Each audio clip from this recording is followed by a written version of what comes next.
This is Hampstead Farm, right up a hill from Route 602 here in Middlesex County, Virginia, a few miles north of the town of Urbana and west of the Rappahannock River as it flows down to the Chesapeake Bay.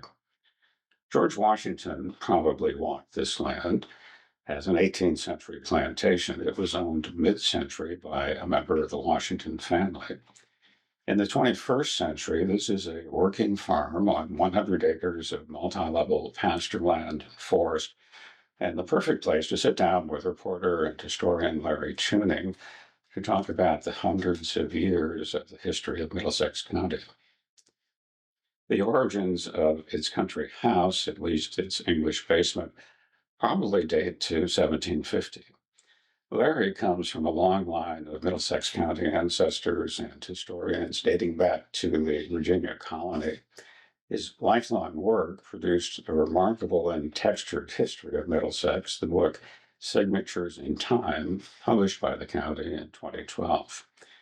And the threshold of this historic home reflects the wearing down of the steps of time that passed through its front door.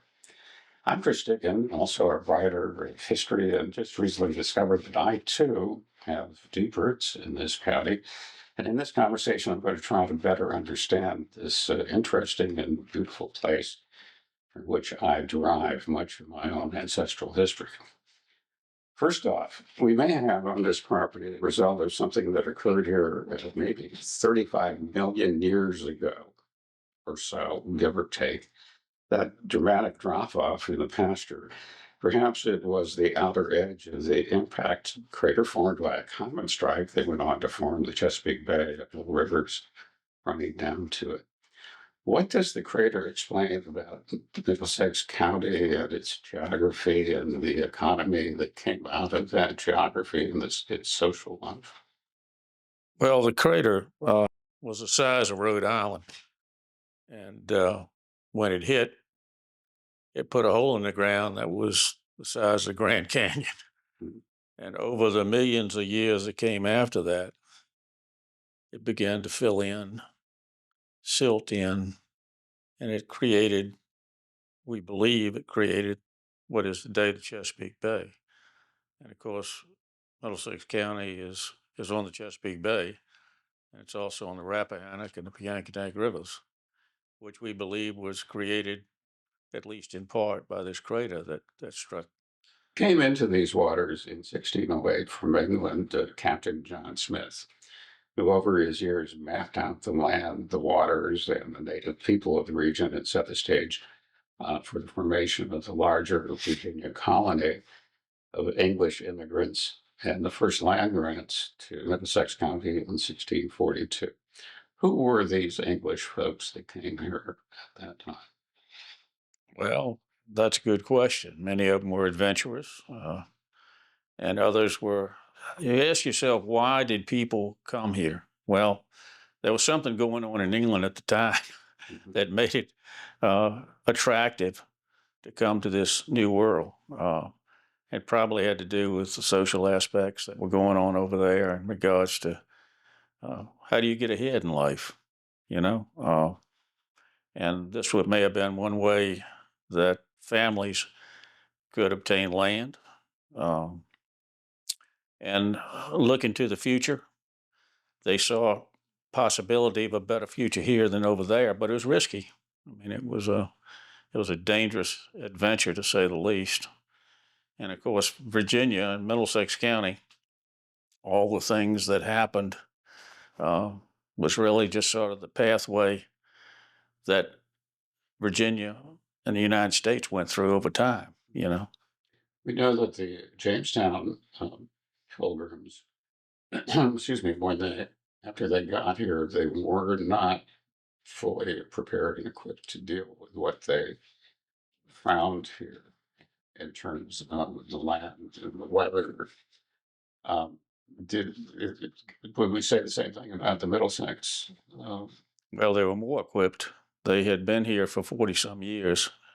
When they started coming here, uh, you mentioned 1642. That was the first land grants issued. A guy named, well, they were the first land grants issued But then in 1644, there was an Indian uprising. And at that point, they moved everybody back to Jamestown or back towards that way. And it wasn't until 1649 that permanent settlement started in Middlesex County.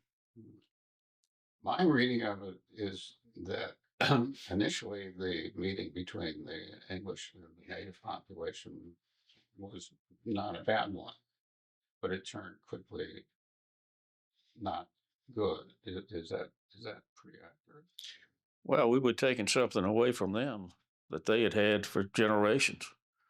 And of course, you take something from somebody, relationships are not going to be good. And a variety of things happened over the generations that, as the Indians, um, either there were massacres and there were efforts to make Indian slaves, and there were all kinds of things that went on that tarnished the relationships between the two. So there was a treaty about this in 1646, which um, set up some rules and boundaries and standards, conventions by which the English and the Indians would deal with each other. That's what history says, but it didn't last very long. History says a lot of things that That's aren't right. exact. History says a lot. That's what our history says, and but interestingly enough, and that probably was the case, but it wasn't long after that because the treaty basically said that they were going to gift some land to the Indians, and the settlers would have some land, and that was the case maybe for a very short while, and then they began to move into Middlesex and to the northern part, the frontier, so to speak, and it was not, it's just didn't. I don't. The concept of treaties and all that kind of thing were fine and good, but the Indians got the raw end of the stick. There's no question about it. Our Native Americans got the raw end of the stick. So the actual result was, instead of helping these populations to live together in some way, they just continued to diverge. We settled this country for a number of reasons, but one of the basic things behind it was economics.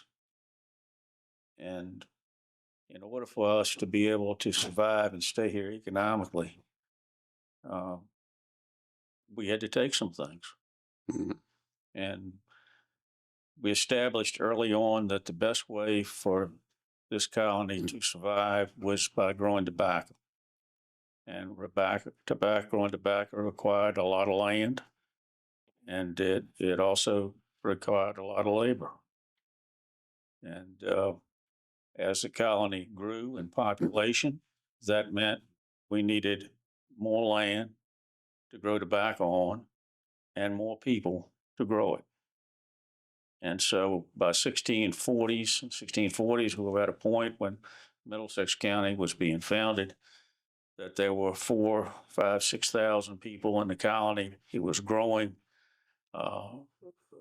There wasn't enough land where they already were to grow the amount of tobacco that they felt like they could make money off of, and so consequently, they began to move into Middlesex and other areas. And it, whether we had a treaty or not, the purpose of this colony was economics. And one more thing about the Native Americans at this point. Was there an arrogance on the part of the British thinking that they would, the Native Americans would happily become, they would look at the wonderful lives that the British had and would happily become more British in their thinking, that the populations would merge together? Was that part of this at all, or was that, I say, arrogance? They may have been thinking on the British part of it, or the English part of it. But I mean, look at the cultures. Mm. How extremely different they were. I mean, Native Americans weren't concerned about ownership of land. By having a lot or having 50 acres they could put a house on to grow tobacco. Their culture was completely different from what was coming over here. And yeah, I think it was a pipe dream on the part of the English to think that. Okay, so the British were strangers in a strange land, and how did they begin to make it a not strange land and to bring their own sensibilities and economies and trades and so on to this strange place that they belong to, or they were now come to? Well, they wanted to make it like where they came from. And where they came from wanted to make it like it the way it was there in England. Right. So consequently, it was pretty easy as far as uh, what path are we going to take? We're going to be like what we were, and uh, and to be like what we were meant having land, owning a home, um, and all the things that go with, to some degree, what we have today. Mm. Now, in the beginning, though, it was a lot more difficult. They had to, first of all, there were layers of bureaucracy that had to be created for this to happen. And the church was one of the fundamental things that happened. Church was much different then from what it is today. It had governmental responsibilities, and so they had the ability to tax. And with that ability, they paid for what goes on with the church, but they also took care of the welfare situation, social services, as we call it today.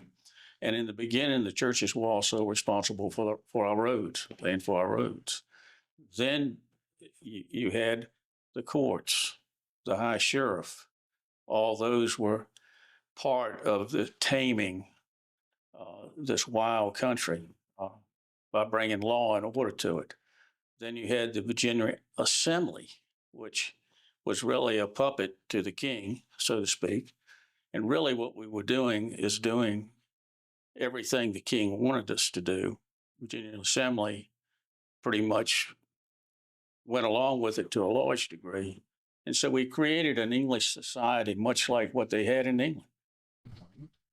It would seem inevitable that these good British folks who were here in this strange land and doing all these things would inevitably begin to drift away from their Anglican sensibilities or ambitions. I mean, or were they hidebound in trying to stay English as the General Assembly and the churches, which we'll talk about in a minute, began to try to keep things English? Well, very quickly, we established a social order in all the counties.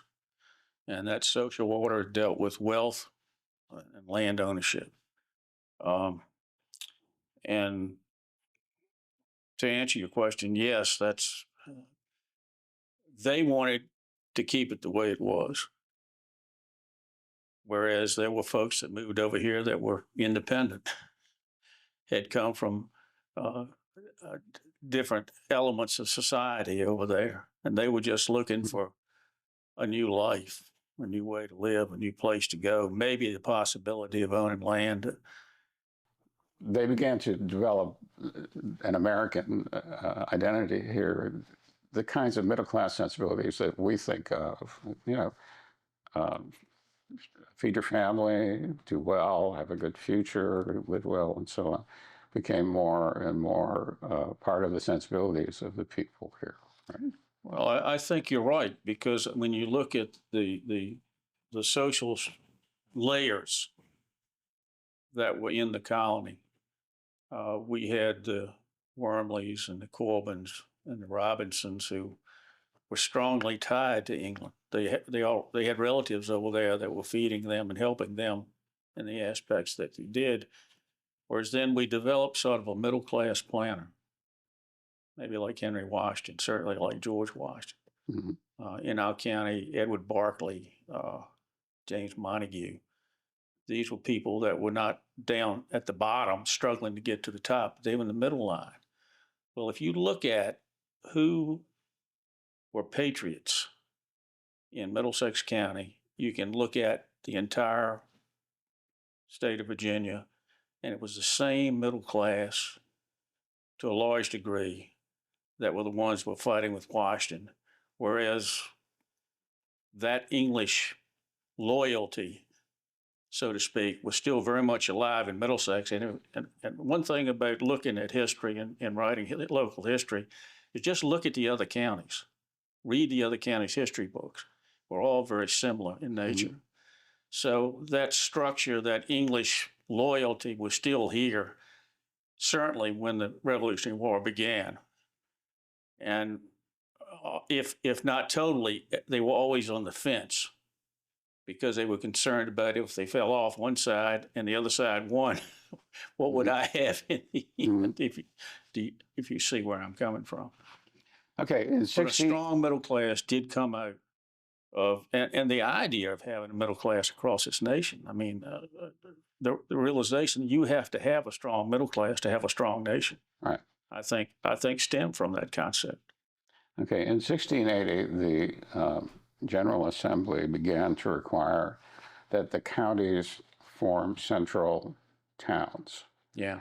And there was what would become Urbana sitting right there at the confluence of the land and the water and access to and from the larger world. How did Urbana, can you describe the beginning of Urbana in any way? Well, the reason they wanted towns was in the early years of development of our economy, our tobacco economy, there was a free enterprise system that was going on that the British could not tolerate.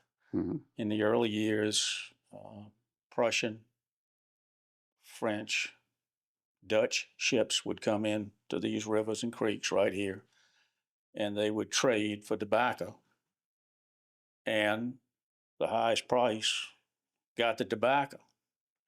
Well, over time, the British wanted more control over the situation, so they passed the Act of Navigation, which is an act that covers a lot of different things. But one thing it covers is that if you're going to sell tobacco, you're going to sell it to the British, to us.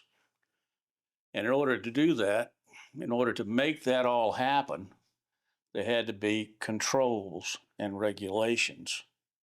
And part of why Urbana is there today was because they needed a place, a custom house, where tobacco could be brought, it could be graded. There were two custom houses in Middlesex County. One was on the Piankatank, one was in Urbana, but the main one was in Urbana. And the whole reason that it was created was to regulate tobacco. Two, the second reason behind it is that as the colony began to grow, land was beginning to get scarce. The other thing that was happening was tobacco is very hard on land. And so they had land, a lot of land that was no longer growing decent tobacco. When they came here, the land it's a sandy soil, and it grew a sweet scented tobacco, and that was the highest priced tobacco you could get. So in the early generation, early decades, the guys that were here that were doing it were making a lot of money.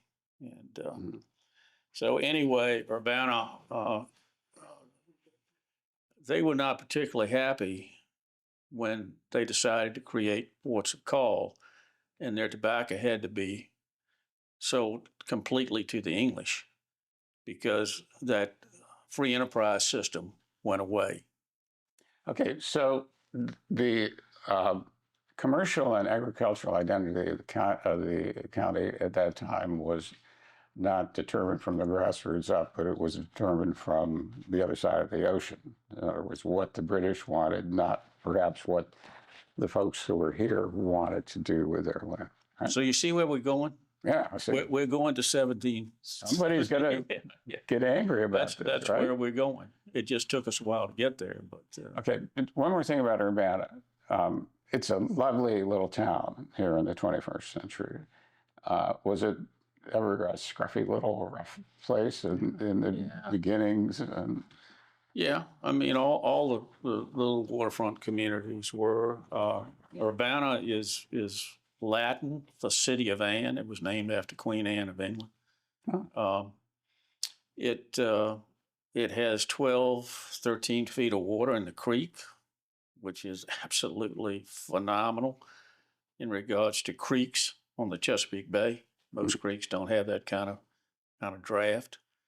So boats could get in here.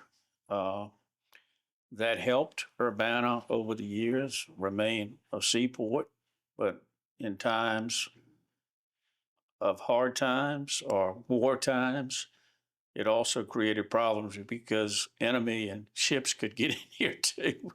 And the town was used for a platform for different events in history that took place. But the town has never grown very large. It's stayed pretty much what it is. Part of that was the attitude, I think, in the early years towards the town. They didn't want their tobacco to be regulated. They didn't want to create a town. The other thing the town did, it changed the dynamics, the economic dynamics of our county. In the early years, the retail sale of different things that were coming in March.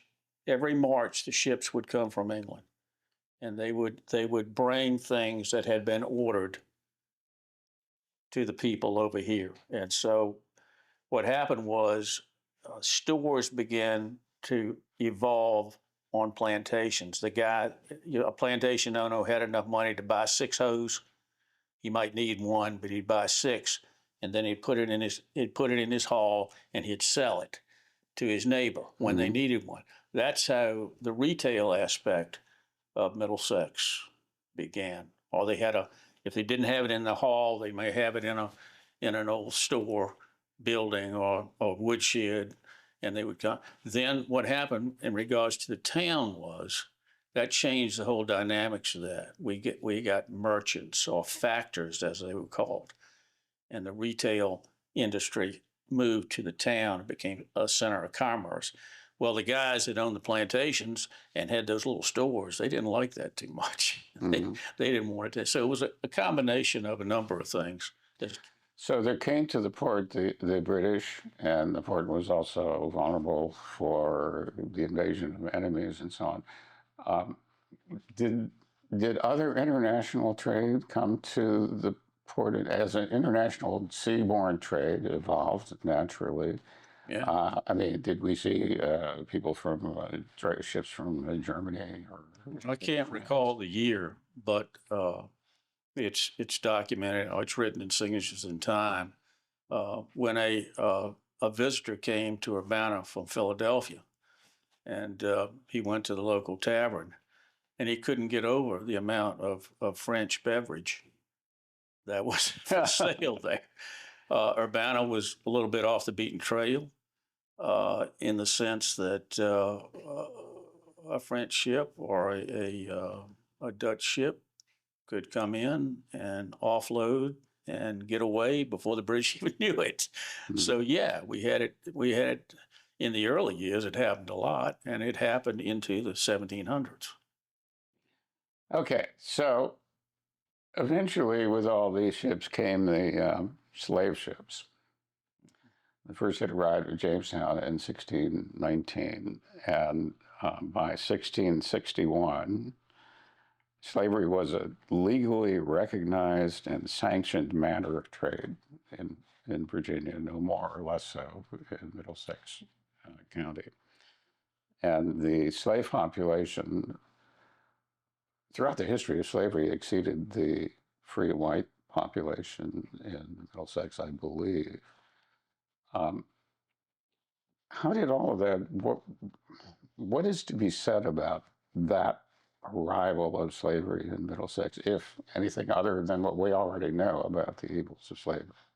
Well, it was about economics, uh, and the layout of how we established the economic way that we were going to make a living, which was tobacco, which Mhm. meant tilling land and dealing with land, which meant we needed labor. And of course, we had a system early on called, which for a long time called the headright system. The what's this? Headright. Okay. This if you had enough money, if you lived over here and you had enough money to pay for a person to come to Middlesex or to wherever they wanted in the colony, then you would pay for that person to be here, and then you would get 50 acres of land. That's so-called indentured servant. Right. Okay. Then in order to pay back that money that person paid to get you over here, All right. they used what was referred to as an indentured servant system or headright system. And that person had to work so many years for that person, and work it off. And then at the end, he got 50 acres. Mm. So it was a good deal for both of them. But the problem was that we were in a very labor intense situation over here. And uh, the people that owned land wanted a more permanent type of labor force. And that's what led to slavery. Middlesex County was involved in African Americans working here before 1661. Ralph Wormley's grant, was a second grant in the permanent 1649, the permanent years. Mm-hmm. That's when we refer to as permanent settlement. Anyway, he had, I don't know how many headrights that he paid for to come over here, and 3 of those were African Americans. Now we don't know whether they came as slaves or whether they were enslaved, I think is the proper term now, or whether they were indentured. But African Americans have been a part of Middlesex County's heritage and culture and history from the very day we got Right. here. And it was blacks at the same time. That must have been very confusing. Well, we were fortunate to have free blacks. I Mhm. mean, free African Americans. How that all came about is a little etchy in my mind. I'm not exactly sure. Uh, we had situations where landowners and slave owners at some point in time freed some slaves, Right. but not as much so in Middlesex as in other areas. Uh, it wasn't encouraged. Uh, the issues between African Americans and whites was always often dangerous. Yeah. Uh, we had, you're correct, we had a large population of enslaved and about half white throughout most of our history. And that created situations where of fear, and fear creates What it creates. what it creates. Okay, we're going to come back to that. There was another part of the population that was imported from England and not met very successfully by the people of Middlesex, and that was just as England had done with Australia, with the export of convict labor to Australia, convicts who helped to build Australia. We had a large influx of convict immigrants Yeah, I to don't know if we Middlesex. had a large influx in Middlesex, but we had some convicts that were sent over here from England. That was all part of trying to create and build a labor force that would create enough tobacco to make it all worthwhile for us to be over here and to make it worthwhile for England. Mhm. And that you have to keep thinking. That was the overall, the main thing that we didn't know that over here. We didn't think that over here, but that's really over there. That's what they were thinking about is what they could get out of it. And a perfect example of that is in the in the 1680s when we had in this county what was referred to as the tobacco cutting rebellion. It happened right here. It happened after Bacon's rebellion. It was the second rebellion in the United States of America that occurred. Very briefly, what is the Bacon's Rebellion? The Bacon's rebellion was different from the tobacco cutting rebellion. It was more of a cultural type of rebellion in that it was a cultural divide between those that were up here and the middle class.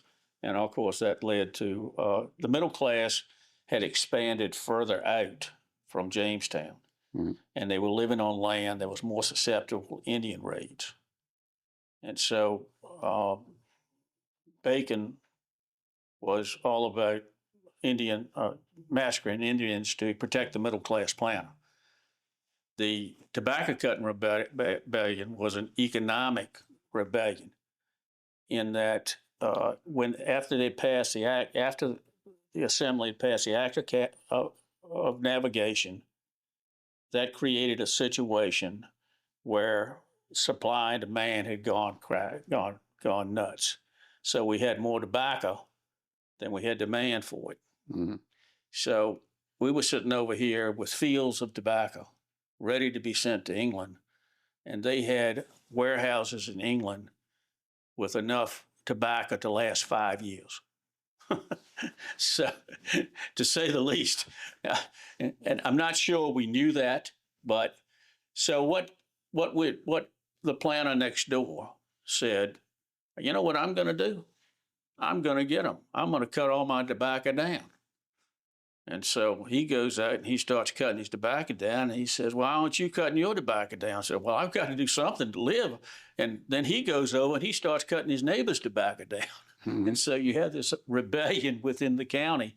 And they actually had to get the Lancaster militia to come into Middlesex to stop the rebellion. Okay, so what we're talking about here is this continuing separation of the good folks here and the good folks there over these kinds of things. My reading of your history there is that the convict thing was almost like a straw that broke a camel's back, but maybe perhaps not. It was just an ingredient. It was just one of the another thing that happened. I mean, let's face it.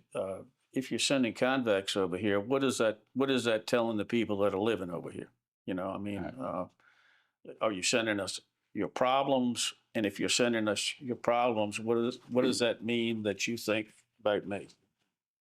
It's all pretty basic common sense, really, when you get down to it. Yeah, well, common sense sometimes shows itself, and other times it doesn't. That's true. Okay, we've already talked about the church, and this would be a good time to talk about Christ Church out there, still standing on Route 33.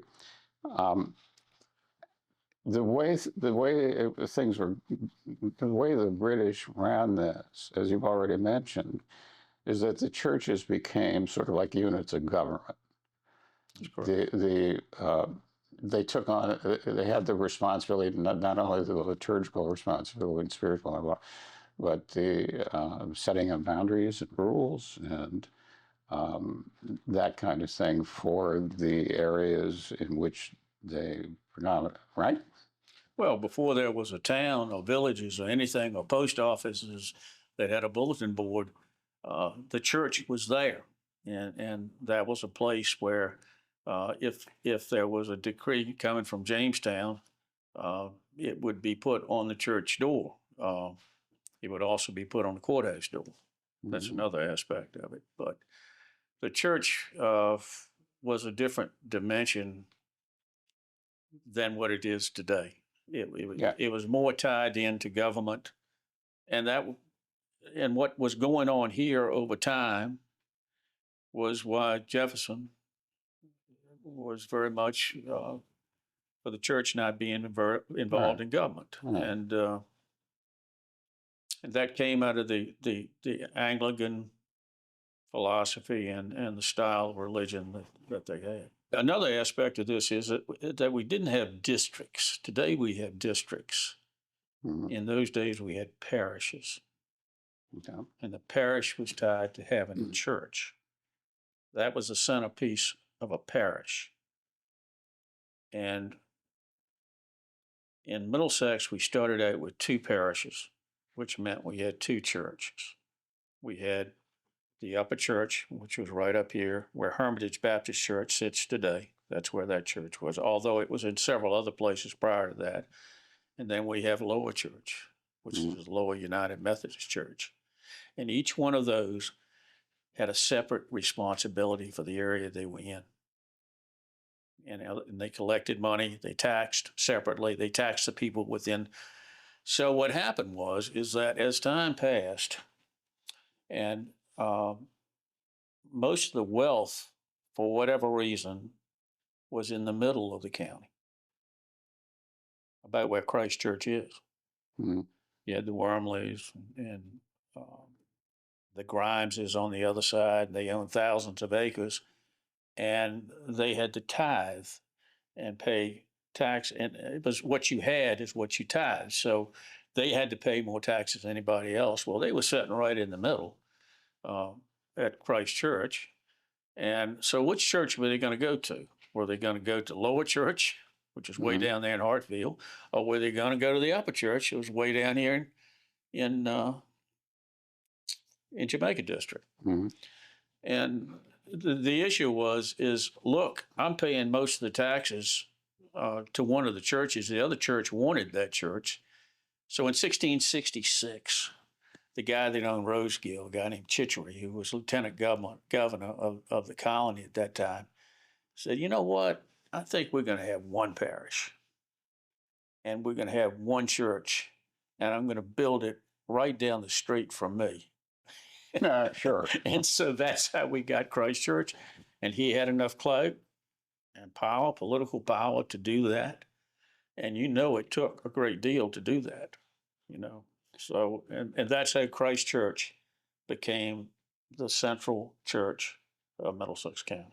And then it became a derelict church. What happened there? For a number of decades, it was unoccupied and deteriorating, right?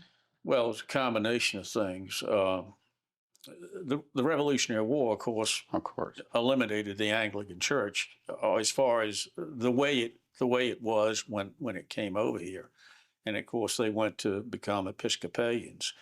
But probably one of the most dynamic things that impacted Middlesex County socially, and in a way, sometimes to a degree economically, was the arrival of the Baptist faith.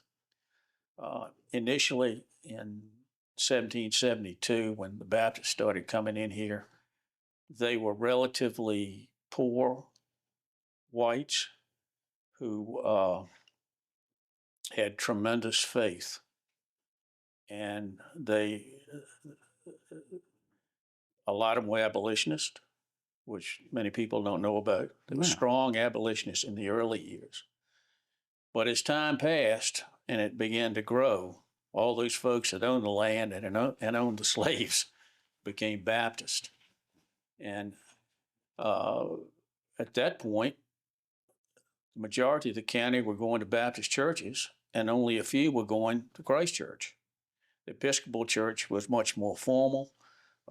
Middlesex County culture was not as aristocratic as it had been in the early years. Mhm. People were, let's say, more common folk that looked for more in religion than they were getting from the Episcopal Church or the Anglican Church, and that it just began to die. It was a long time before the Methodists were even able to get in. It wasn't until 1820s that they were able to establish churches in Middlesex County, whereas we had Presbyterian churches on the other side of the river. The Baptists just made a major impact on this county. in so many different ways. So I see Christchurch as a very important place in this county, and as um, I want to say, like the picture in the attic of what's really going on with the people as it became less and less important and more derelict and then converted into something else. It lost its Britishness, and or am I seeing that kind of in No, a I facile think way? it was a change in culture. Okay. The status that had been here, where you had the aristocracy that owned Rosegill, that owned Corbin Hall, that owned Buckingham, that owned some of the other large tracts. We had Churchill's down in Wilton and down that way.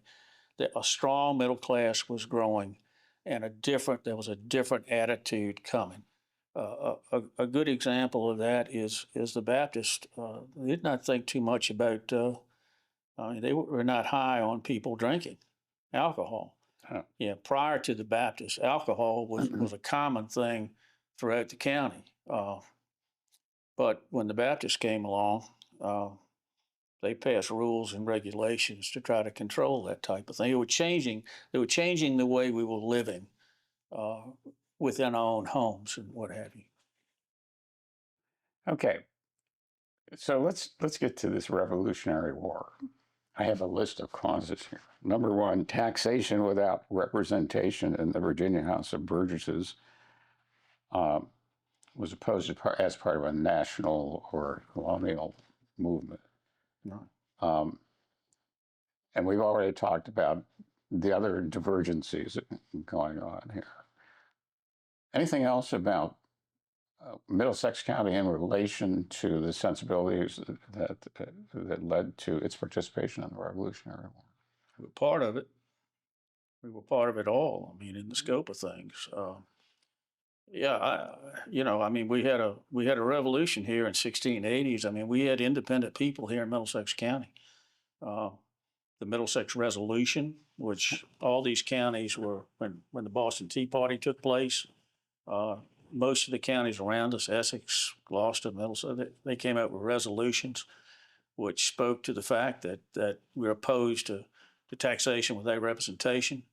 Um, Middlesex, surprisingly, even though we had that aristocracy, that second level came to the surface during the Revolution. Edward Berkeley, James Montague, and these were our assembly representatives. Prior to that, it would have been a Corbin or a Wormley, but it became a Montague and a Berkeley.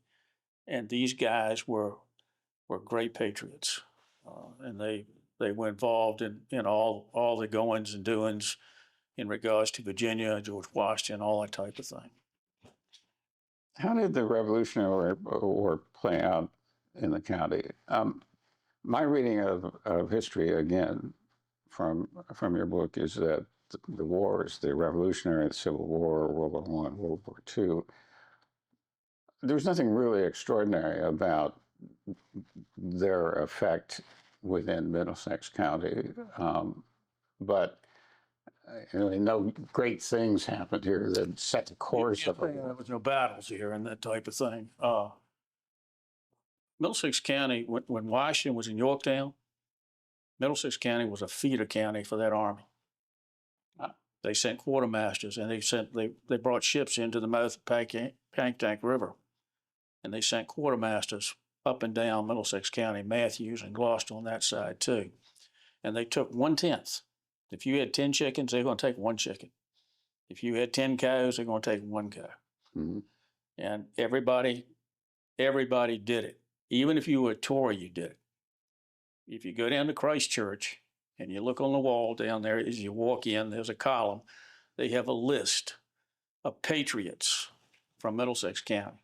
And at the top of it is a Wormley.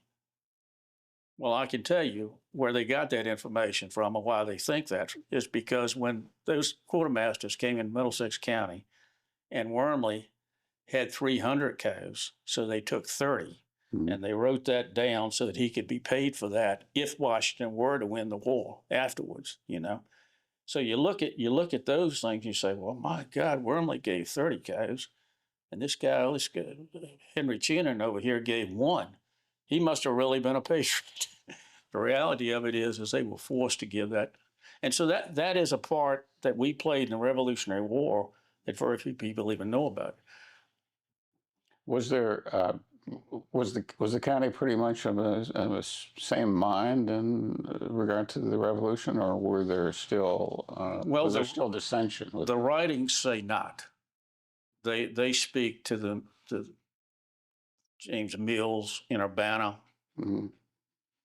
Ralph Wormley, Corbin's. There's more written about all that, about the different things that went on that eventually were more pro-British than anything else.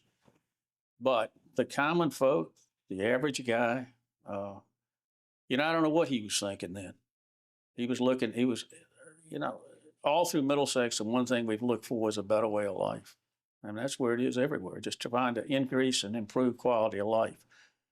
And the Wormleys, who had all this stuff and had these ties to England, they were thinking, well, where is my quality of life going if Washington wins this war?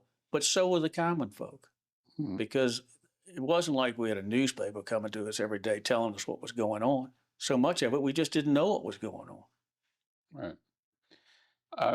You write about James Montague, who and I read your writing as Montague being symbolic, or whatever the word is, of this whole transition. Yeah, he was. Tell us about him. He came. Edward Berkeley was, I think, the true patriot of them all. James Montague was an interesting soul. He lived in Jamaica District, Montague Island up there, and he was a constable of that area. And in 1772, when that Baptist movement began, the Anglican Church and the ministers down there went to the high sheriff and said, look, you got to do something about this. We've got laws that say the only place you can worship is in our church. So Montague was one of those constables that went and arrested John Waller, who was a Baptist minister that was down there, and they put him in jail in Urbana. And that was a black mark on James Montague's historical life, if you know what I mean. And that's all I heard growing up was about Waller and Montague and that situation. It wasn't until I got involved in Signatures in Time that I found out that our 2 representatives was Edward Berkeley and a guy named James Montague, the same guy who had jailed John Waller, So he had sort of a different appearance than Edward Berkeley did. Berkeley was a more white hat type guy and was a great patriot. There's no question about that. But my reading of it is that he was a person who arose from his working of the land into the world of militias and forces and military and government and philosophical, even perhaps forces that brought the country and the county through the Revolutionary War to a new place. Well, so much of it, we think too much sometimes when it comes to history.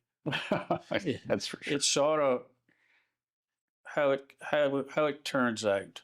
Okay. Montague, in the beginning, he was on the side that was in power, and then I guess you could say he wasn't visionary in that he took a chance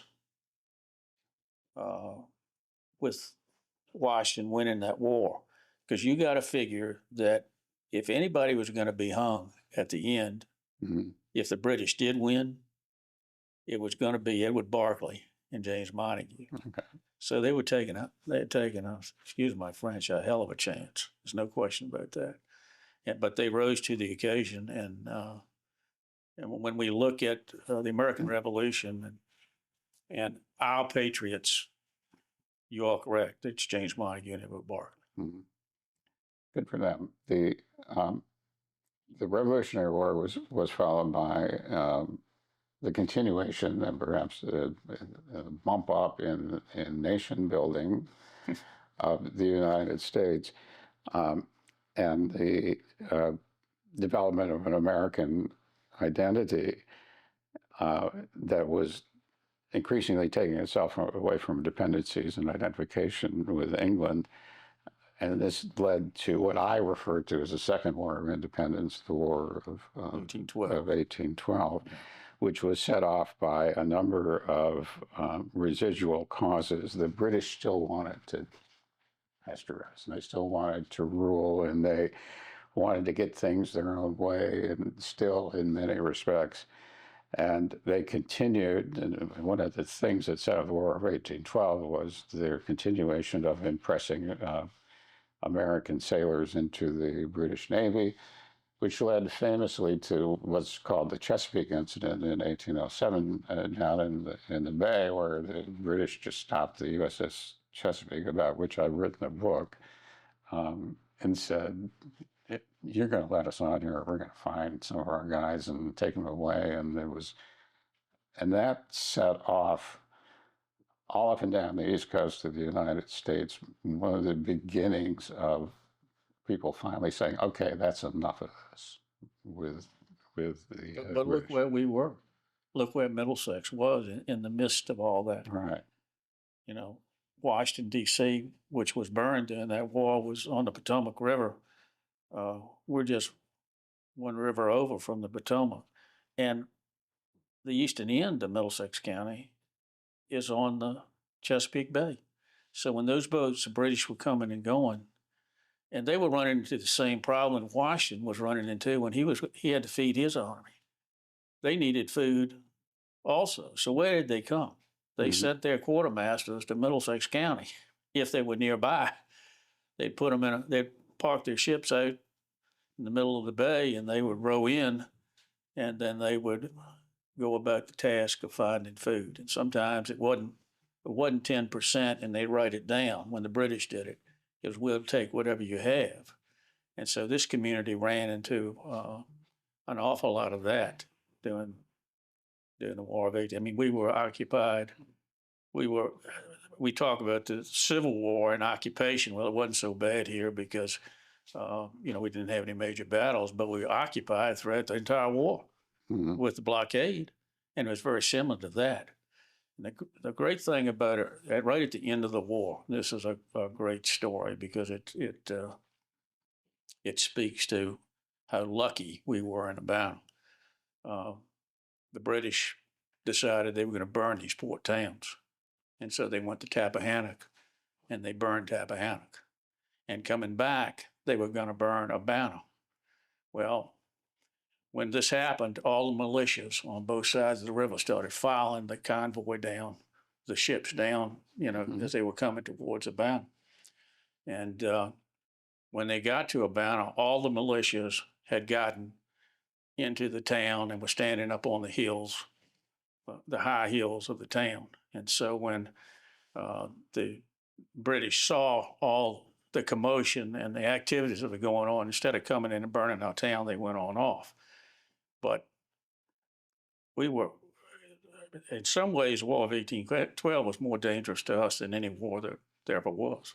Okay. So now we're moving towards the next war, the Civil War.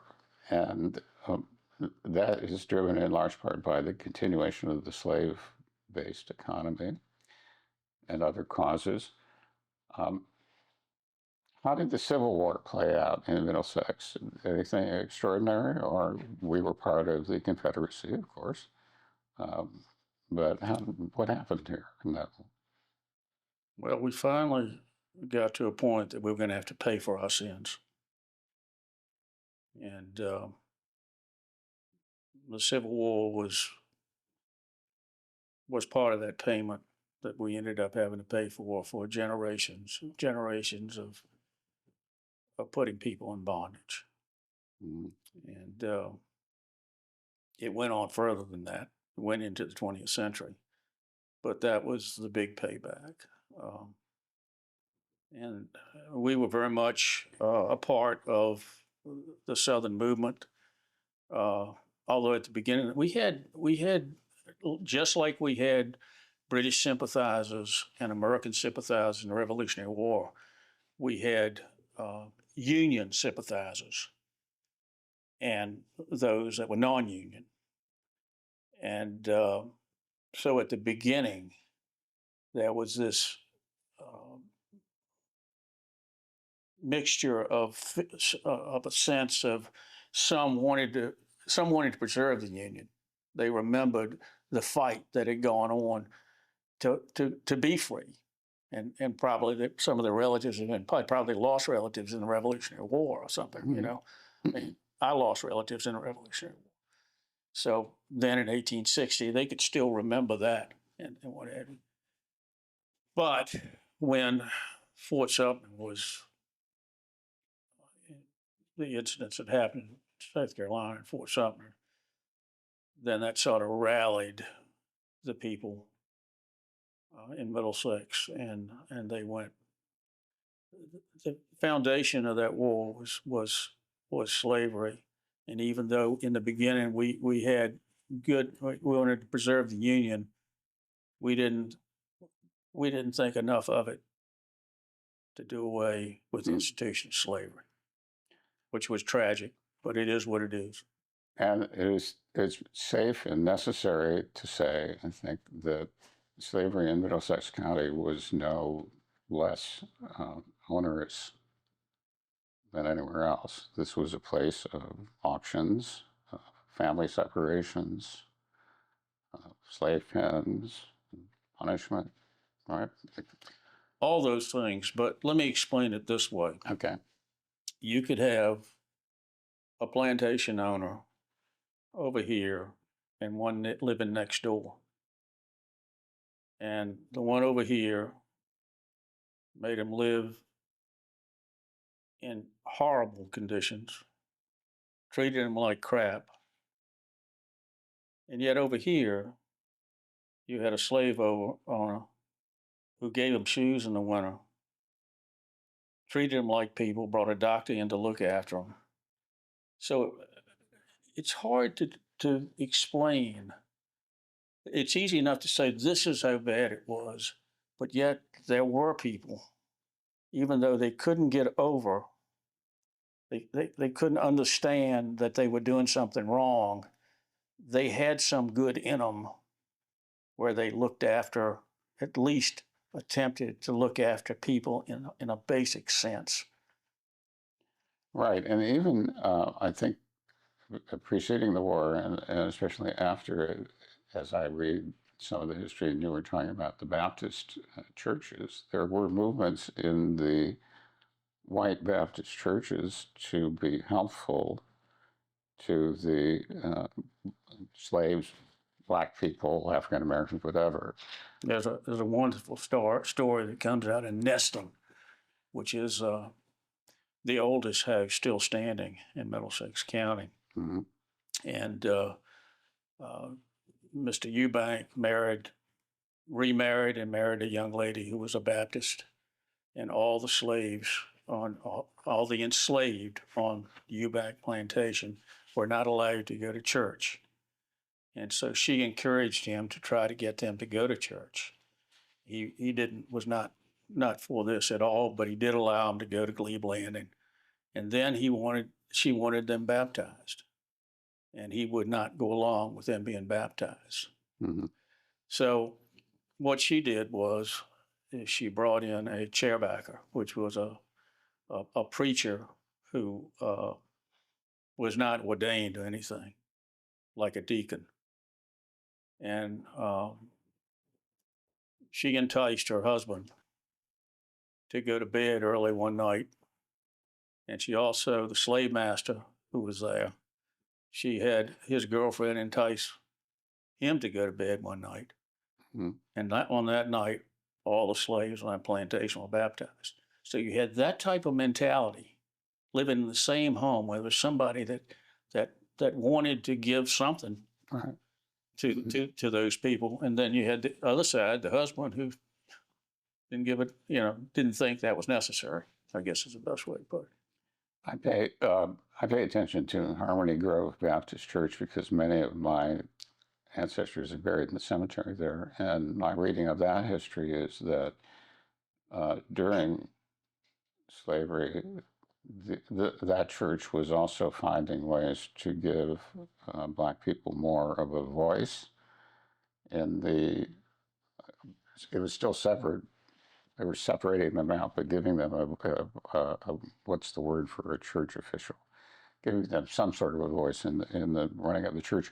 But that church and others were also helping to give birth to new Black churches, which in one extent is a way of proselytizing and continuing the faith, but in another respect, That's how it sort of turned out. You know, it's hard to say what they were thinking at the end of yeah, the Civil sure. War. My guess is that there uh, these people were familiar with one another.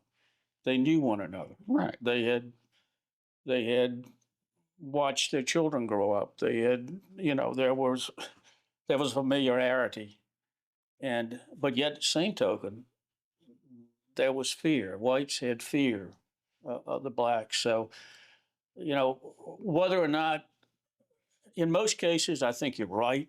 I think that the white population, you wanted to share Christianity with them, but on the same token, there was a matter of control that was there. Can we control the fear that we always had about rebellions and this type of thing? This was an extension of it. And for a long time, African Americans could not meet without some white person being there. Right. So it wasn't, even though it in the end, and I'm not sure it turned out to be good in the end, because we have segregated churches today. That's the one part of our county that hasn't changed. I mean, people can go to any church they want, but churches are still segregated, and that in itself uh, speaks to something about us. Um, we're going to put up, and I'm going to put up now in on this video a very interesting graphic, and I invite our viewers of the video to pause it here to look at this if they'd like to.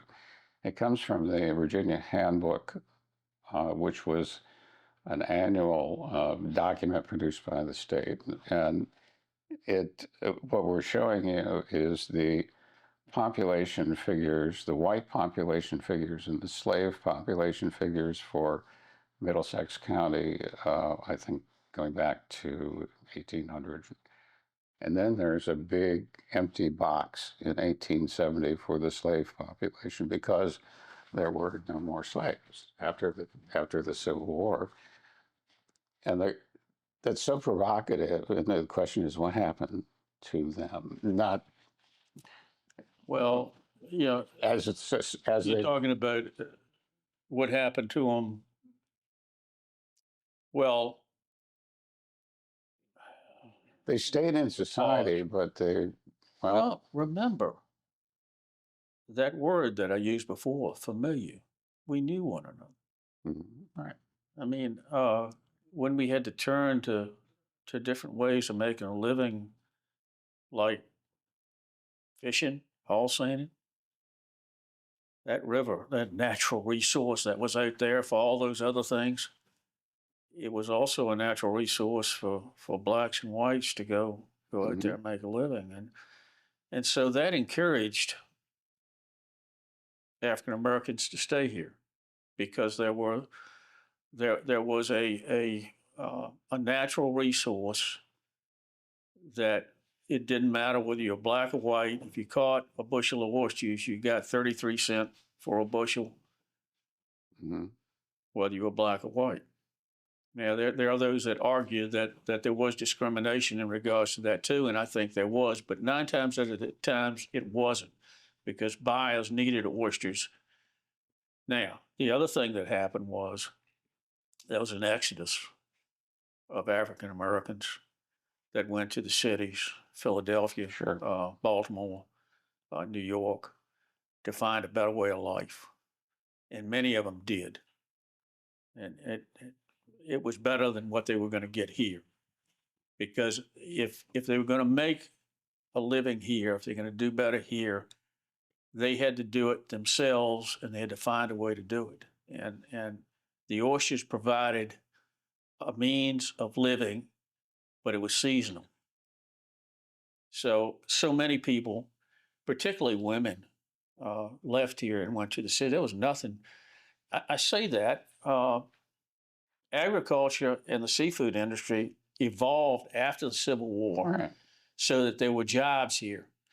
And so the great exodus of African Americans, believe it or not, didn't take place until the 1970s and 80s, when waterfront property in Middlesex County went from $10,000 Oh, to $150,000. And all of a sudden, um, today, the school population of Middlesex County is 18% African American. 18%, and that's reflective of the whole county. So the exodus happened over a period of time. Uh, some went to Baltimore, went to Philadelphia, right. New York, and Okay, we're going to come back to Jim Crow in a bit, but what you've described after the Civil War, which was a point of transition for the county and the country, was the beginning of roads and highways that people could take. We had the beginning in the 1830s. We had the first river steamboats that traveled between Baltimore and Norfolk and Washington and Hampton Roads. And Rappahannock County, Middlesex was a popular stop in various places. you know, And this was accompanied by the beginnings of the Industrial Revolution and the use of machines and agriculture and so on. And my reading of it is that all of this had a tremendous impact on the future, of course. It cut back on the need for labor. It did. But the great thing about Middlesex is that uh, we had people in Deltaville who had been had been and seen the Washington Senators play baseball, Sure. but never been to Saluda. Or if they'd been to Saluda, the only way they got in there was to get in a boat and go to Urbana, go through the drawbridge, go to Oaks Landing, and walk up and down it. The steamboat, it just, after the Civil War, that was one of the big players that boosted the economy in our area, because we were able to continue to grow cucumbers, watermelons, and things like that, put them on a steamboat, and they went to Norfolk, or they went to Washington, they went to Baltimore. Hmm. And also, we could jump on a steamboat and we could go to Baltimore quicker than we could go to Richmond in a car. And so, and also that helped with the exodus of white and black in Middlesex, in the sense that so many of them went to Baltimore, stayed and lived, worked, and that type of thing. And so even today, I have, friends that, I'm going to Baltimore to see my aunt. Or I'm going to Baltimore to see, But one of the things that happens with that is that a place like Middlesex County could begin, as the people get out into the larger world more easily, the county itself may be in danger of losing some of its own identity or not. I mean, was this the new commerce and the steamboats and so on? We have to say that they were good positives for Middlesex County, but I wonder. well, the shift came with urbanization. That shift came much later. I mean, when our identity was still agriculture and seafood. I mean, in colonial days, what was it? It was agriculture. Hmm. Well, in antebellum, after the Civil War, it was agriculture, and seafood was growing. So our major change didn't come because of steamboats. Our major change came because of roads. Roads, All right. because the main highway in Middlesex County, since its very beginning in 1649, was the Rappahannock River and the Piankitank River. So in 1932, when they passed the Byrd Act, who was looking after the roads in the colonial days? Well, the churches were paying to have the dirt roads smoothed down some kind of way. And up until 1932, the county was paying farmers to go out and grade roads. We were paying more in the 30s to grade our roads than we were for public education, which it sounds hard to believe, but we weren't paying much for public education. And so consequently, when the state took over the roads and all of a sudden the great schooners and the great steamboats and all were no longer needed, we got trucks coming in and out. And that's what opened up this county as much as anything with roads and the urbanization of America. They put a concrete road in Saluda, probably from about where the light is to a little past the church. That was the first, if you want to call it paved, it was cement. And then later on, they paved the road from there to West Point. And West Point was a big player in our economic growth too, because the railroad came in there. And that hurt the steamboat because that meant we could get in a car and we could catch a train to Richmond. And in those two layers of transportation, it was quicker for them to do that than it was to get a steamboat to go to Baltimore. Yeah. Back to the end of the Civil War, you described the end of the Civil War as a very dark time for the county, though. Yeah, you misinterpreted the word dark. Okay. It's silent. Okay. Dark means silent. All right. There's not much written about it. If you look at all the histories that have been written locally, there's hardly ever a chapter on Reconstruction. We have a chapter on Reconstruction. I'd made up my mind that we were going to have one on it, no matter what. Mm-hmm. But it was a dark, it was a silent time in history when whites weren't talking about it and blacks were illiterate. They weren't writing about it. So the only place I could find much information on it really was in later in the 20th century. Old timers wrote letters and what have you to the Sentinel, and I was able to find those and piece together what they thought. Remember, history is not maybe what it is. It's what people write and how they look at things, but is it really what it is?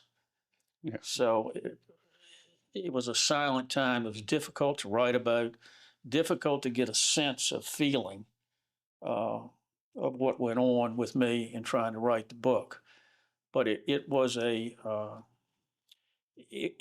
was a time when we didn't know what was going to happen.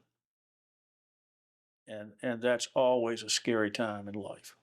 And one of the things that did happen was that the federal government, federal troops withdrew from the South in 1877, and the South is sort of left on its own now, having been chastened by all of this to figure out what to do and how. There wasn't any federal funds coming in to rebuild the situation by any means. Yeah. I mean, there was some help. There was some help, but it wasn't to rebuild a state, but the state of affairs. It was. But also rules, laws, norms. Did those go away? Did the county have to rediscover or redefine its rules, laws, norms, and all that kind of thing? They were defined for us. We never had a board of supervisor. We were ruled by judges. Yeah. And the high sheriff and the clerk of the court. When part of the Reconstruction era created the Middlesex County Board of Supervisors, which is elected by the people, and that was brought to us. That was a northern concept. We lived by the rules. We had rules, but we didn't always live by the rules. And that's always a problem.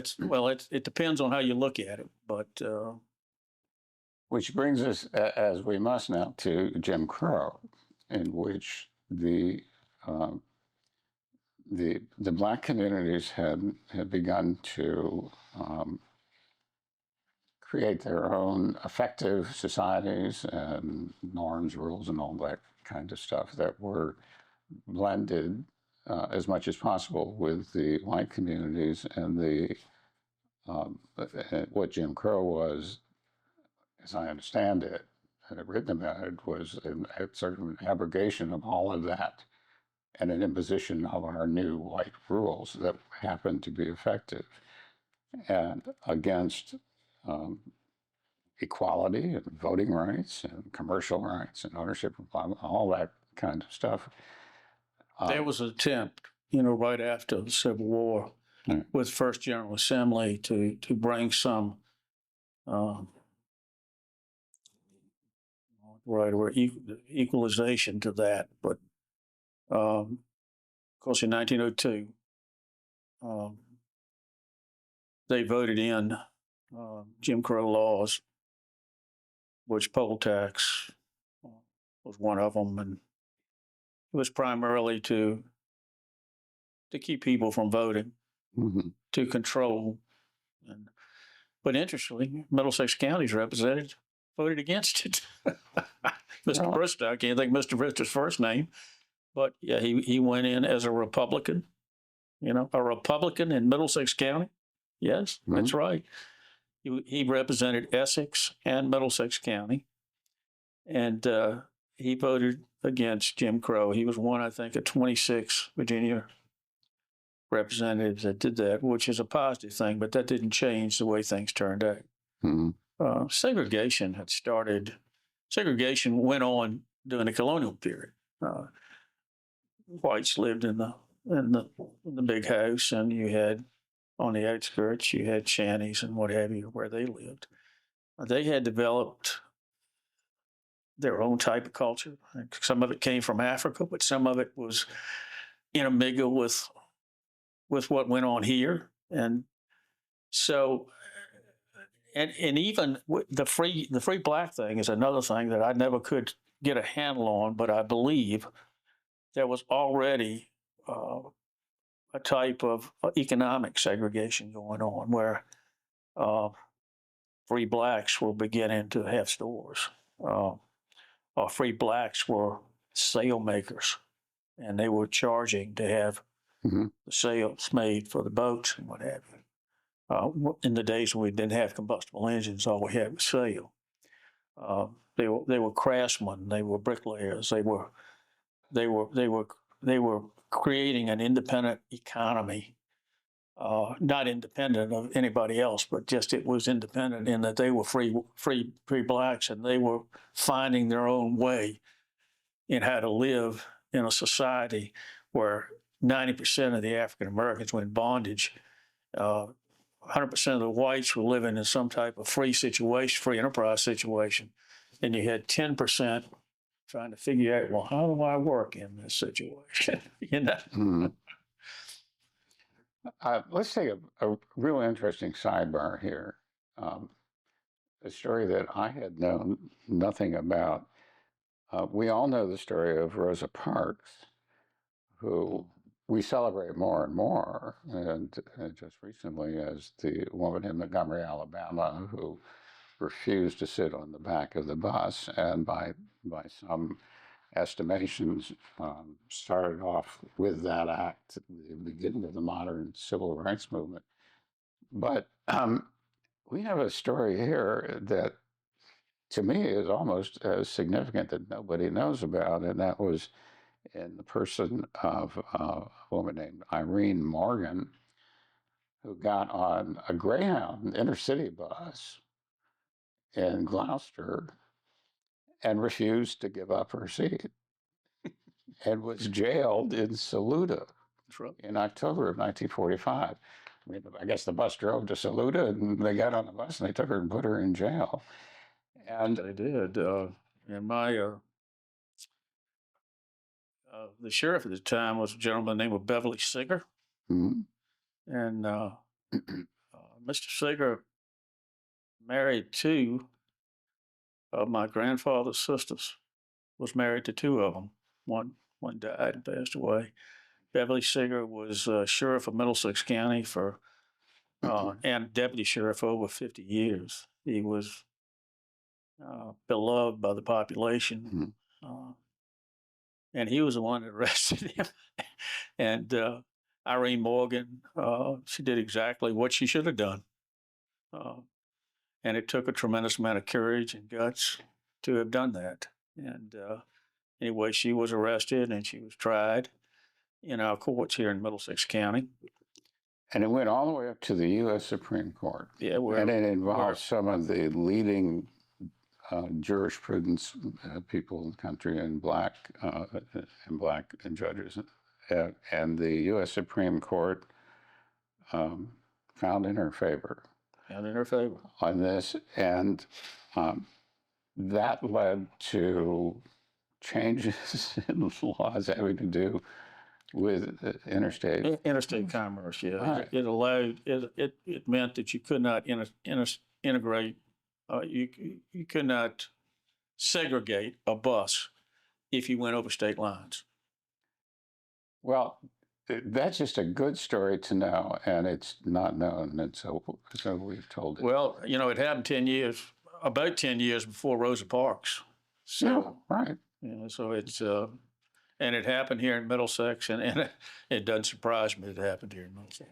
Okay, so now we're getting into enlightened and modern times, and one of the things that's going on, women in Middlesex County were also subject to unequal treatment, and it was according to my reading of it, it was in 1919 that we're back at Harmony Grove Baptist Church that the women of the church were first given equal says in the governance of the church, and I imagine that happened all across the county. I mean, these things tend to happen very quickly. But the next year was the voting rights for 2021, I think, 1921. Yeah.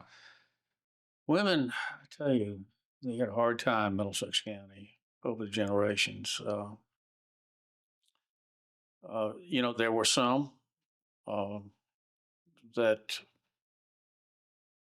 a few that owned property because their husbands had died and he was powerful enough that his wife could. Most women, even today, if you go back to the beginning and you start adding them all up, there'd probably be more women that were illiterate than over the entire span Middlesex County are literate. I mean, it was it was a difficult time. I mean, this place was a pioneer land. I mean, it was a difficult time to. Men were trying to make a living, trying to create a living, trying to create a way of life is a better way to put it, I think. And women played an enormous role in that. But the struggle that they went through, and they weren't the only ones. I mean, we talk about African Americans, we talk about women, but God, the handicapped. If you were blind, or if you were deaf, or if you had epilepsy, or something like that, the struggle that generationally people, white, black, man or white, went through in Middlesex. I mean, it was a struggle for us to get to this point in history.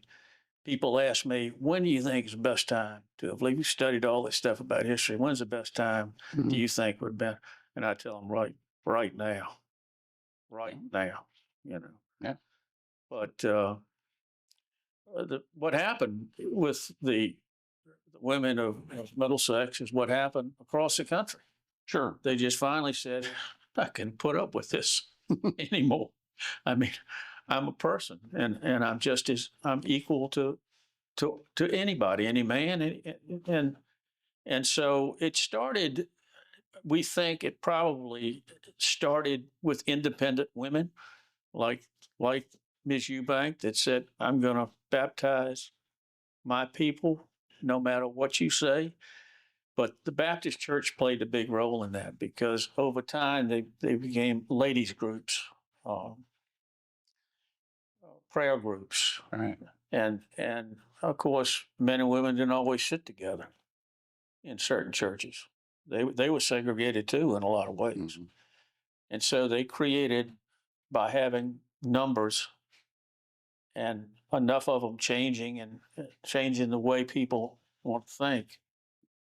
These Baptist organizations played a big role in eventually women getting the right to vote and other things that have gone along with it.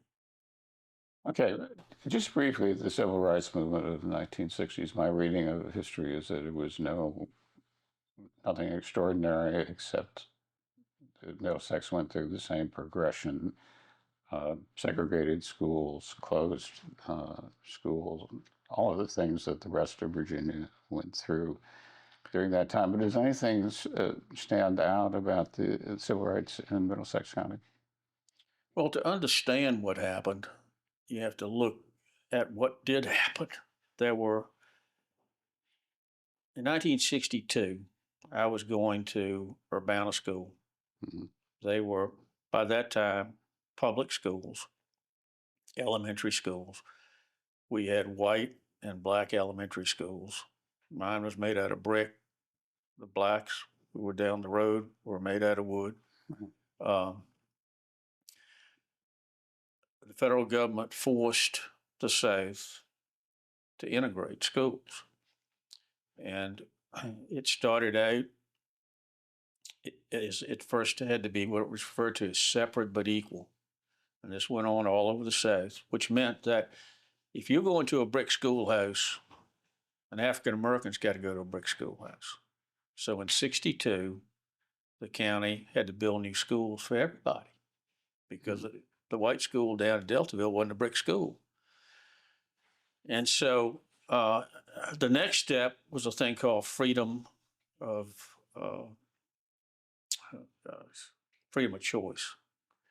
That way, if a black parent wanted their child to go to a white school, he could. And good luck with that. Right. Well, Yeah.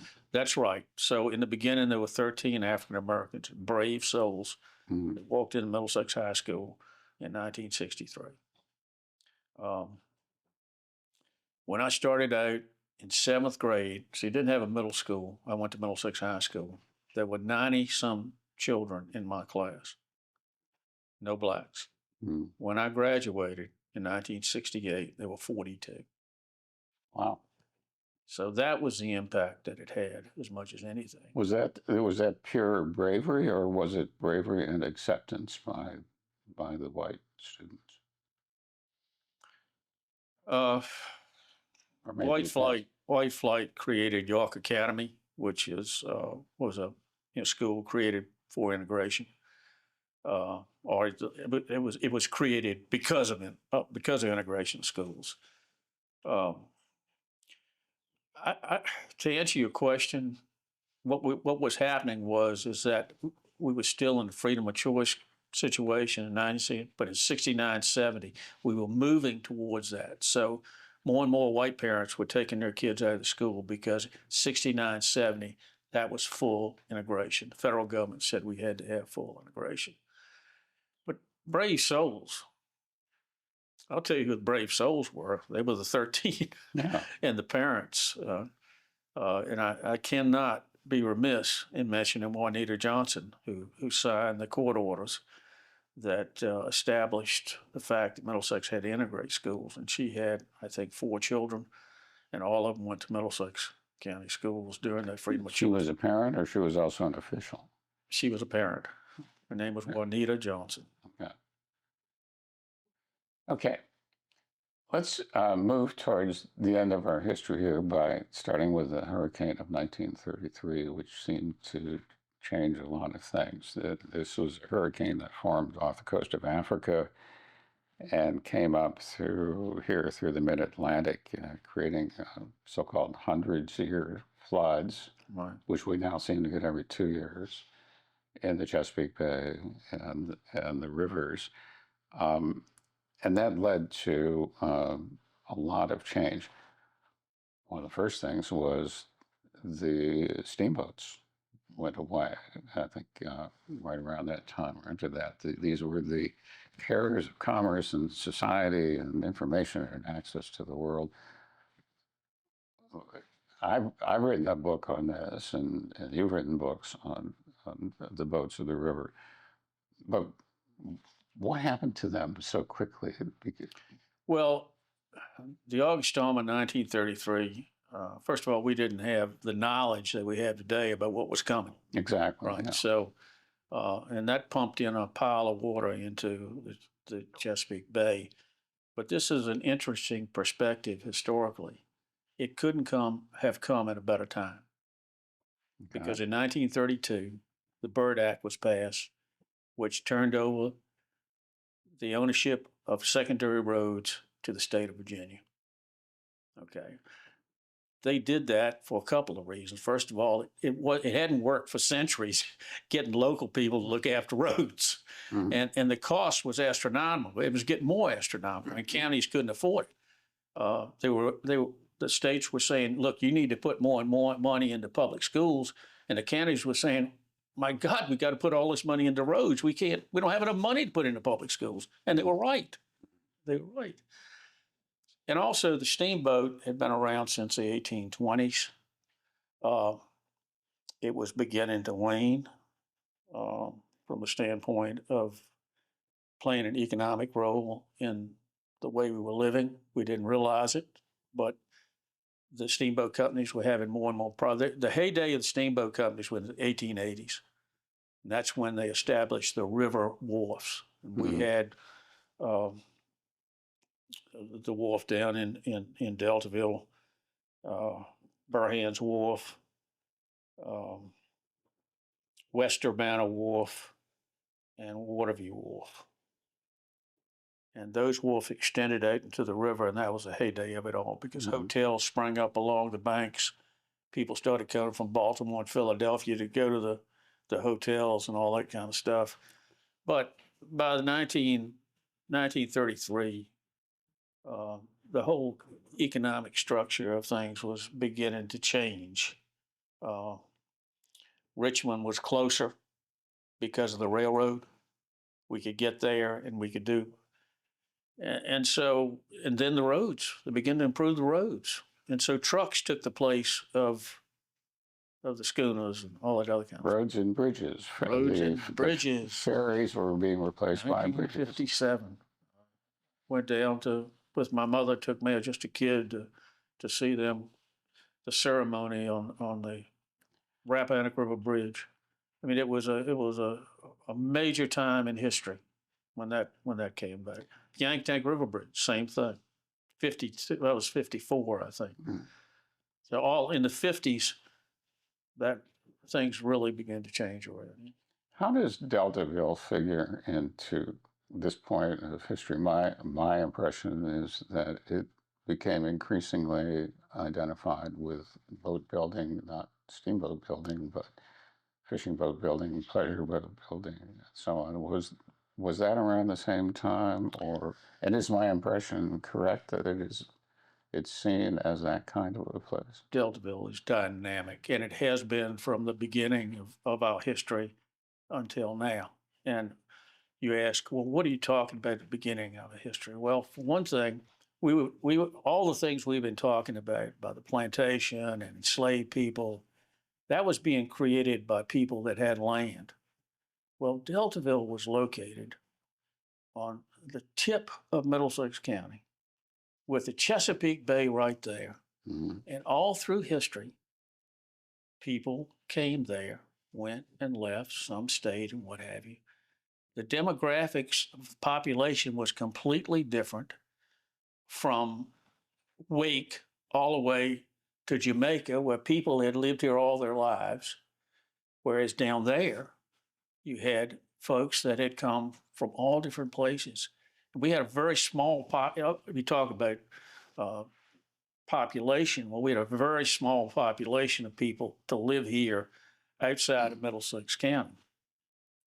And so, and also they although they got into agriculture, they had, because of where they were, they could either create commerce or they could go get commerce quickly because they were at the Chesapeake, which was going back and forth in here and there. And so, for instance, the attitude towards enslaved population at the war, when the war started, there were more unionists down there than anywhere else in the county. Mostly because there were people living down there that lived up north. And its location, getting back to as you move forward in time, the boat building aspect is really a 20th century deal. Dead rise and cross plank boats, which I write about all the time. And that started in the 1890s on the entire Chesapeake Bay. Prior to that, boats were built out of logs. Well, Deltaville is in a strategic area on the Chesapeake Bay. When you think about it, you got Tangier Island's not far away. You got the Eastern Shore that's not far away. You got Norfolk that's not far away. And for whatever reason, and it's just, I think it was just probably one person started building dead rise boats down there, sold one or two of them. The neighbor saw it. The guy came and said, well, how do you do this? And they figured out, and all of a sudden, by almost the end of the dead rise and cross plank era, which is now, into the 50s, 60s, and 70s, it started in the 1890s, all of a sudden we had 6, 7, 8, 9, 10 guys building boats. And they could build them cheaper than anywhere else on the bay. And how could they do that? Well, first of all, they had a lumberyards with boat lumber close by. They didn't have to send off for stuff. And also, they learned how to build boats in a way that they could turn them out faster than other areas could do. But the main thing that happened is there wasn't enough demand for there to be centrally located boat building communities all over the Chesapeake Bay. Every neighborhood had a boat builder until that boat builder died. And then the next neighborhood, the guy died. Well, who's going to build my boats? We got to that point where no neighborhoods had enough boat builders. And they said, well, they're still building them in Deltaville. And then the location of Deltaville, where it is, lent itself to the 21st century it's phenomenon. in a real sweet spot, Deltaville. Oh, it's a great thing. And you know, over the years as a reporter for the Southside Sentinel, I've enjoyed so much interviewing because so much of my work has been about the fisheries, the boats of the bay, and the culture of the bay. And Deltaville, for the most part, the people down there opened up their arms for me, and our banner boy, and and let me in, you know. So when anybody asks me about Deltaville, the word dynamic, for sure, on the water helps places be dynamic. Well, location, but there's more to it than that too. I'm gonna write that down. Okay, the two world wars. There's not much extraordinary that I read to say about Middlesex County, the two world wars. The county contributed 216 men to World War I in Europe. And in World War II, a lot of the population was involved in watchtowers along the water's edge, looking for attacks from Europe and even Japan, seaborne and airborne. My understanding is none was ever seen, these watchtowers, but it was a very important part of the World War II pursuit and culture here. Anything else to say about the wars in the county? Well, the sacrifice. Every war, we've had somebody's mother lost a son in every war. Revolutionary, War of 1812, Civil War.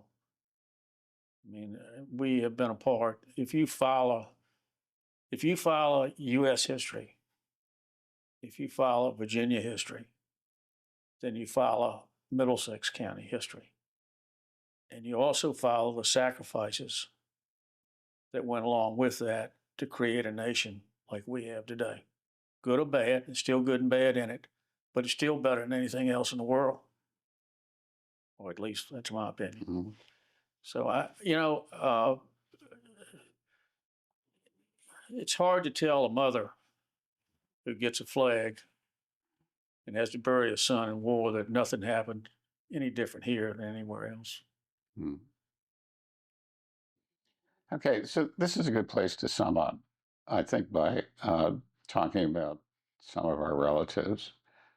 Um, for my part, my situation is it was only in recent years I discovered my father's identity as someone who grew up here in Middlesex County. And he, like other men of his generation in that family, um, had grown up with the boats and the fishing. My father was Henry Bryant Sibley Jr., who grew up in uh, partly in Locust Hill and part in the old Marsh Pungo house. And in some writing I've read of his, we go down to the river regularly where he had his own little boat. And um, he and other men in World War II became members of the Merchant Marine and the Coast Guard. The Merchant Marine is not generally known that it was the most dangerous service to be in. Statistically, more merchant mariners were killed in World War II as percentage of their force, as in any force. Um, Also, in some way, I discovered in all this that my first American ancestor was John Sibley or John Sibsey, who ended up owning Craney Island because of a bunch of indentured servants. And I've also discovered that I may be related to George Washington's mother, and I probably own this property. But that's me.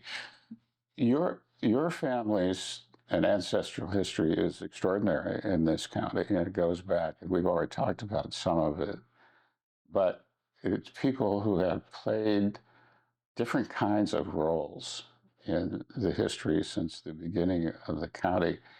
And I had asked you to pick two or three of them just to talk about as representative of what that Yeah, was. well, in the beginning, I guess the person that is written about in the courthouse is Catherine Chowning, Okay. and she came over with Robert Chowning, who was the immigrant, and she was an immigrant too. And when the clerk of the court, John Lindsay, uh, he was clerk of Middlesex County Court for 5 years. He got sick and was going back to England. She decided she was going to go back with him, and so she went home to England. And what happened was that Lindsay lost the records, took them to England. We don't know what happened, but we don't have the first 5 years from 1668 to 1673 of our records. So the county court authorized a letter be sent to Catherine Chowning because Lindsay had died by that time, speaking to the fact of what she knew about the records, which she knew nothing of. But it speaks to the very beginning of the family being here. You know, later at Chowningsville, in 1653, Robert Chowning got the land grant, which established Chowningsville, which is just across LaGrange Creek, hardly any distance from here, and that lasted into the 20th century.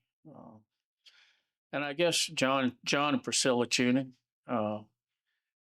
John Chowning was killed in the Revolutionary War, and she was left a widow. She had a 1-year-old child, and 10 years later, her name turned up in the books where she was trying to get uh, some funding from the.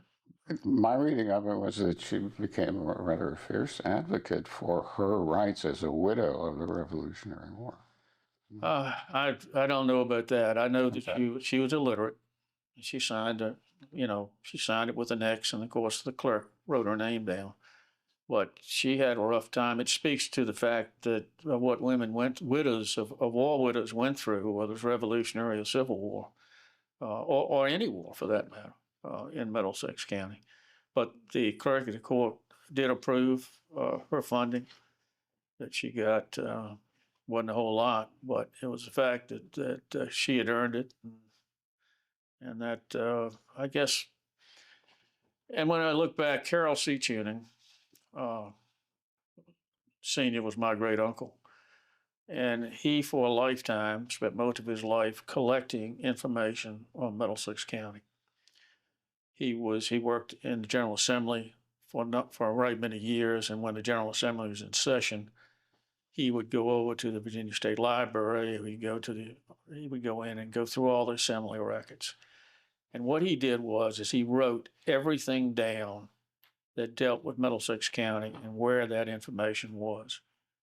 So in 2007, when I was asked to write the history book on Signature and Time, Mm-hmm. I said, well, let me think about it. So I went to those records that had been given to my father by Carol's grandchildren. And I looked at it and I said, I think I can do this with Carol's information.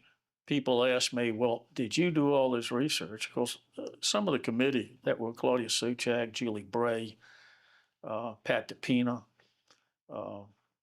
were all big parts of this. Archie Suchak was the editor. He edited the thing.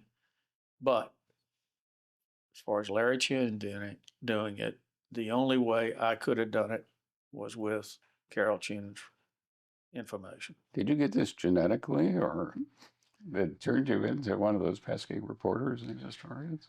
I'm much different from my great uncle in that he was a genealogy guy, Okay. and for whatever reason, it interests me, but it doesn't excite me.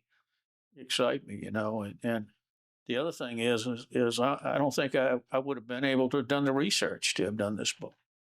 I mean, I'm just not so inclined. I go in that courthouse out there and I start looking for something and I start to pull my hair out, This is Larry Chowning, who's not so inclined, but who has produced for us a 500 plus 6-page book of the history of the county. Well, we had a lot of help. I will say that. I know, but which I found fascinating, and talking to you also fascinating. I've learned a lot. I thank you for that. Well, thank you for having me. I appreciate this very much. Did you turn the tape recorder on? I hope so. That was excellent, Larry. That was excellent. Thank A you. little bit concerned here. What's going on? I know all of our phones are ringing off the hook.